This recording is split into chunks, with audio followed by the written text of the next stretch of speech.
অর্থাভাবে মানুষকে কুফরির দিকে ঠেলে দেয়, পাপের পথেও পরিচালিত করে।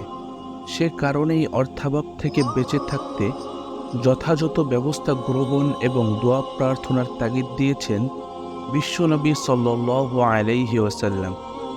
অর্থাভাব থেকে মুক্ত হতে অন্যায় পথে অর্থ উপার্জন ছেড়ে দেওয়া জরুরি, কেননা অন্যায়ভাবে উপার্জন ইসলামে হারাম। এ উপার্জনে জীবিকা গ্রহণ করলে ওই বান্দার কোনো কাজই আল্লাহর কাছে গ্রহণযোগ্য হবে না। তাই মানুষের অভাব বিমোচনের উপায় হিসেবে সঠিক পথে থেকে অর্থ উপার্জন করার মাধ্যমে সচ্ছলতা লাভ করার কিছু ইসলামী নিয়ম নীতি রয়েছে, যা প্রত্যেক মুমিন মুসলমানের জন্য পালন করা আবশ্যক।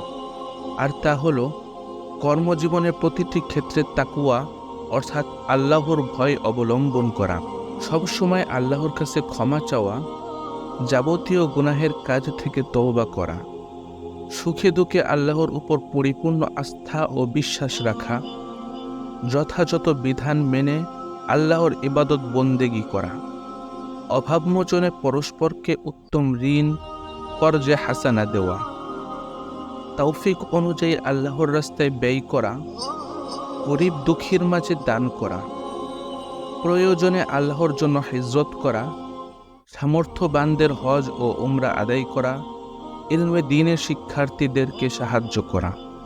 মুমিন মুসলমান আন্তরিকতার সঙ্গে এই কাজগুলো করলে সহজে অভাব থেকে মুক্তি পাবে, কারণ আল্লাহর সাহায্য ছাড়া অর্থের কষ্ট দূর হবে না।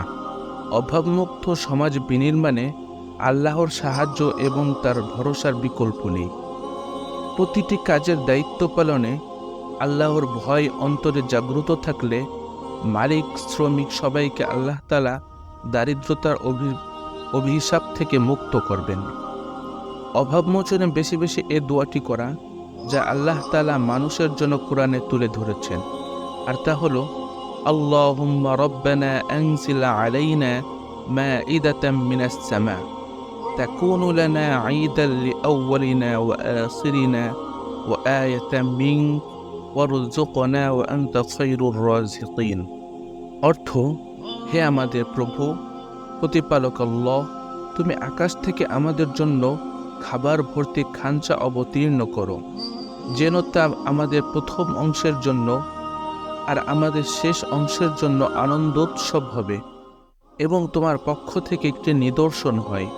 তুমি আমাদেরকে রিজিক দান করো, প্রকৃতপক্ষে তুমিই উত্তম রিজিক দাতা।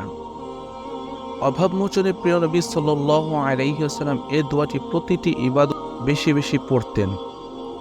আল্লাহুম্মা ইন্নী আসআলুকাল হুদা ওয়াত-তুকা ওয়াল আফা ওয়াল গিনা।